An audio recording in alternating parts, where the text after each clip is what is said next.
Welcome everybody to the Jason Coleman Show. Today we are reliving the Floyd Cramer sessions that made history, like this song he wrote in 1961 called On the Rebound.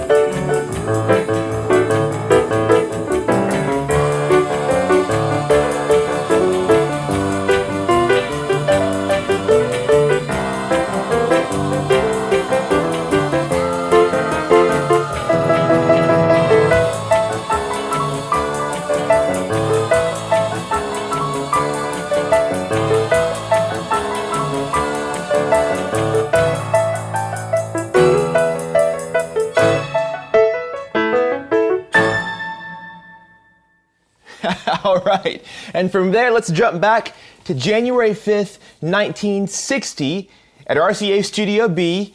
This next song was released the next month in February of 1960. It was a session that made history for my granddad, Floyd Kramer, because it hit #1 on the country charts for 14 weeks, #8 on the pop charts, and this next song was the first song to feature the Floyd Kramer slip note pianist style. It's made famous by Hank Locklin. It's a song called Please Help Me, I'm Falling.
Welcome once again, everybody, to the Jason Coleman Show. I've got Natalie and Avery back there. Natalie, Avery, are y'all doing great? We're doing fine. Are you doing fine? Well, I'm doing fine, guys. I'm. You're in the concert. Because I am in the concert, and you will be soon too. Natalie, how you doing back there? We're doing great. We're excited and ready to get ramped up here. His Yoshi gummy. his Yoshi gummy is blue. Gummies are green. Avery has upgraded his snack this year to a full snack lunch back there as well. So we're having a good time. We're ready to get rolling and glad you've joined us as always. So every week we hit a different theme, of different kind of music that I'm playing for you. But every week I love getting to pay tribute and honor the heritage of music that's been passed down to me from my grandfather, Floyd Kramer. And so we're doing that today in a big way. Today's show is all about the Floyd Kramer sessions that made history. He was known for his piano playing on his own music, but also he was especially what got him started in his career was what he contributed to the records of so many other artists in country, pop, and rock music. And today we're hitting the highlights of some of those big songs. So for this next song, we're going to go back a few years prior to On the Rebound and Please Help Me I'm Falling. It was just a few months after Grandad and my grandma Mary moved to Nashville. So I'm talking the session was on January 10th of 1956. The song was released 2 weeks later in January of 1956, and it was this artist's first recording session in Nashville, and it was a big one because this song hit #1 on the pop charts for 7 weeks, #1 on the country charts for 17 weeks, #3 on the R&B charts, and it was this artist's first million seller, and it was entered into the Grammy Hall of Fame. I'm talking, of course, about The King and a song called Heartbreak Hotel.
All right, our next Floyd Kramer session that made history was just a few years later now. We're back to 1960. So March 18th of 1960 at RCA Studio B here. The song was released a month later in April. This song was the #1 pop song for 5 weeks, #1 on the R&B charts, and #1 in the UK for 7 weeks. And it was this duo's biggest selling single, selling 8 million copies worldwide, and you could hear Floyd Kramer playing the piano on it.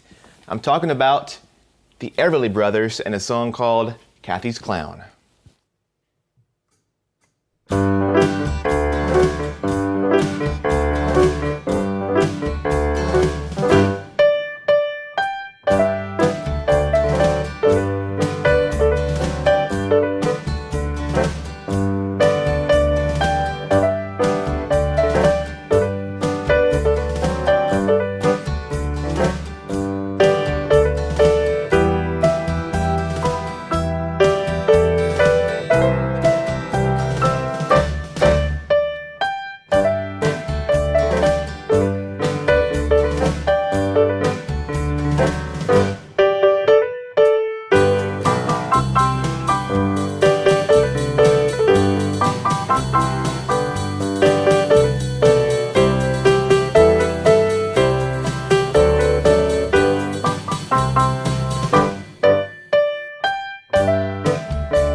So this next session, this Floyd Cramer session that made history, was just 10 days later. So after Kathy's Clown, March 18th, this one was March 28th of 1960 at RCA Studio B once again. The song was released in May. This song hit #1 on the pop charts, and it was the definitive song of this artist's career. In fact, I didn't realize this. She had the 4th most chart hits in the 1960s, only trailing Elvis, the Beatles, and Ray Charles. And when she recorded this song in 1960, she was just 15 years old. I'm talking about the totally unmatched Little Miss Brenda Lee and a song called I'm Sorry. Listen for that Floyd Cramer piano.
Ladies and gentlemen, would you please make welcome the star of the show, Mr. Avery Cramer Coleman.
Avery, take a big bow. Woo, woo, woo. How you doing, big boy? I'm doing great. Can you believe we are doing concerts every week again? Here, sit with you for just a minute. Is it so exciting? This is so exciting to do the concert. Thank you for your excitement. You gonna give a thumbs up? Yeah. Give a thumbs up. Say thanks for watching, everyone. Thanks for watching, everyone. Now, Avery might help us with one more song in a few minutes, but we'll do a few more. We're gonna do Big John Well, now. shh, don't tell them that. It's a surprise. We'll do it in a few minutes, okay? Yes. Okay, we'll be back in a few minutes for one more surprise from Avery. Whew, boy, y'all, it's gonna be quite a year. Just think, if any of you have been watching all last year, from the start of this back a year ago in March until now, just how much he has grown and music and every other way too. So we're excited to see what this next year brings for Mr. Avery Cramer Coleman. But for now, back to the snack, right? Yeah, he's still got more to eat. So let's continue now with our Floyd Cramer sessions that made history, which, by the way, Oh Lonesome Me was a song that Grandad played on that session back in December of 1957. It hit number 1 on the country charts, number 7 on the pop charts, so it was pretty historic in and of itself. Avery likes to keep on our theme on Sundays if he can. We'll pick back up now in 1960 with a few more sessions. So remember, we had Please Help Me I'm Falling in January. We had Kathy's Clown in March. We had I'm Sorry also in March. We've moved on now, excuse you. We've moved on now to April. So this is just the 4th month of the year in 1960. It's another song recorded at RCA Studio B, released the next month. It hit number 2 on the pop charts, only stopped by I'm Sorry, which was number 1. Number 1 in the UK, and it was a song that catapulted this next artist into superstardom. I'm talking about Roy Orbison with Only the Lonely.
All right, our next session that made history by my granddad, Floyd Kramer, was a year later in 1961 now, August 21st, 1961, and the song was released a month later. This song hit number 2 on the country charts, number 9 on the pop charts, and this artist became the first female performer inducted into the Country Music Hall of Fame. You know, I've noticed as I'm playing these songs, Grandad, of course, was playing the backup. He was a sideman on these sessions, and so there's a lot of little piano licks that it's hard to play both the licks and the melody because he's always there just complimenting, almost like a duet with the melody. But I'm going to try my best on this song to do just that. And it really is interesting. I think of this song, Grandad's piano part, almost like a duet back and forth with this iconic voice that we're so used to hearing on this one. I think you'll recognize it. The artist, of course, is Patsy Cline, and the song is Crazy.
You know, what really strikes me as crazy, I didn't mean to say, as crazy about all of these is what a short span of time all of these what have become huge iconic songs were recorded by Grandad and all of these Nashville A-team studio musicians here during this time. You know, all of these that I played for you today are just within a few months of each other, and for these musicians, it was just like going into the office and playing music and doing your job. And, you know, they had no idea, I'm sure at the time, that now, in many cases, 60 years later, these songs are still as just amazing, and even more so than they were when they recorded. And so it's pretty cool to sort of see them all lined up right in a row, at least for me. Hopefully it is for you as well.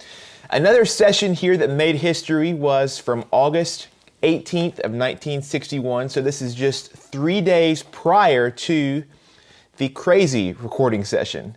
This song was released a month later. It was '1 on the pop charts for 5 weeks, #1 on the country charts for 2 weeks, #1 on the easy listening charts for 9 weeks, and #2 in the UK. It won a Grammy in 1962 for the best country western recording. It was nominated for Song of the Year. And it's one of my granddad's most famous performances, but if you know this song, you'll know that there is no piano in the song. And I never knew Grandad to play much of anything else. He strummed a guitar every now and then around the house, but he didn't play other instruments. He didn't sing. So what did he play on this song? Let me read it for you from a great Facebook page. If you're not following them, it's called Classic Country Music Stories. It tells all of these really thorough stories of all of these great classic country songs.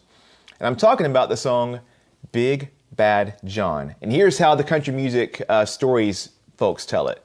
By far, the most memorable musician on the recording that day was Jimmy Dean's old friend, pianist Floyd Cramer, who ended up not playing piano at all. During the rehearsal of Big Bad John, Kramer turned to the producer, Don Law, and said, "Don, you don't need me to play piano on this song.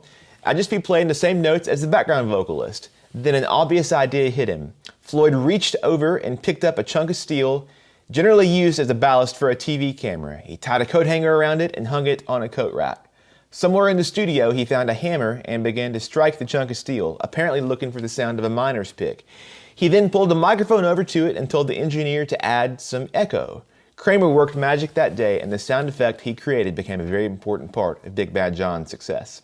It's a safe bet that this was the first and last time that one of the greatest pianists in the world ever played a hammer on a record. Now, we don't have that original microphone ballast or the original hammer, but we're going to do our best with a little bit of help to give you a little taste of a session that made history by my granddad and Avery's great-granddad, Floyd Kramer. Big John, Big John. Every morning at the mine, you could see him arrive. He stood 6'6" and weighed 245, kind of broad at the shoulder and narrow at the hip, and everybody knew you didn't give no lip to Big John. Big John, Big John, Big Bad John, Big John. Nobody seemed to know where John called home. He just drifted into town and stayed all alone. He didn't say much, kind of quiet and shy. And if you spoke at all, you just said hi to Big John.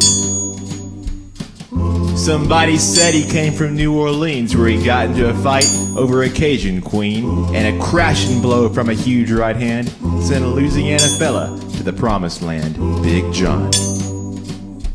Big John, Big John, Big Bad John. Big John.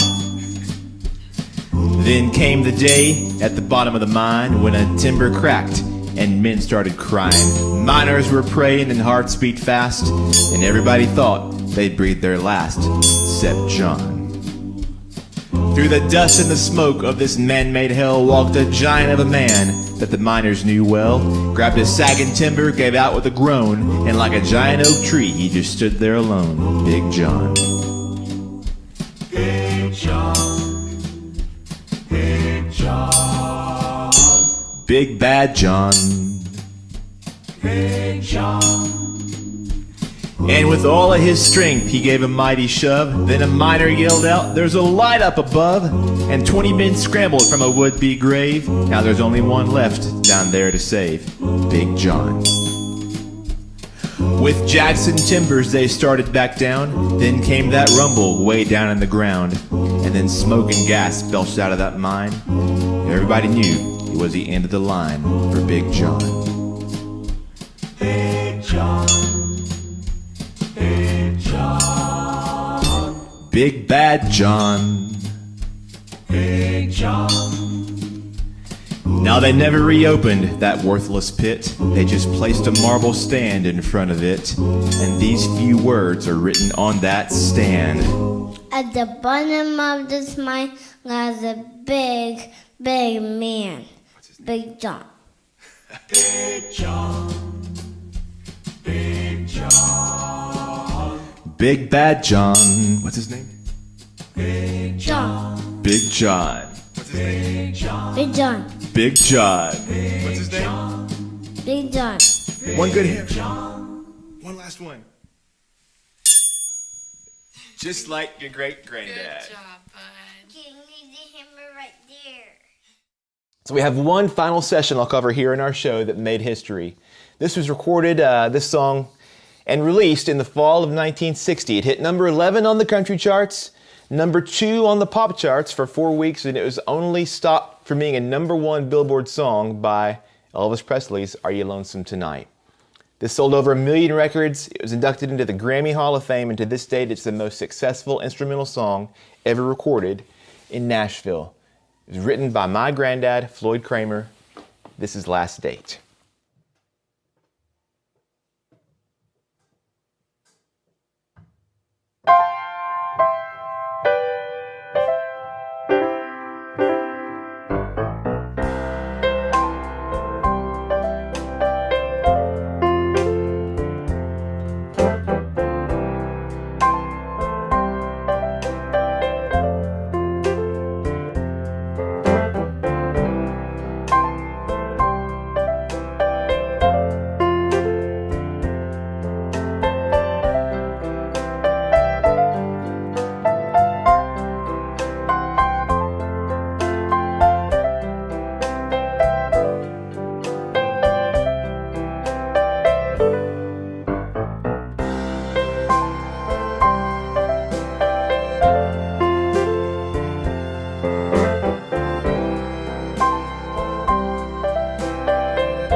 All right, Natalie, Avery, come tell everybody goodbye. Woo, what a day it's been. Avery, has it been so much fun? Yeah, it's been so much fun.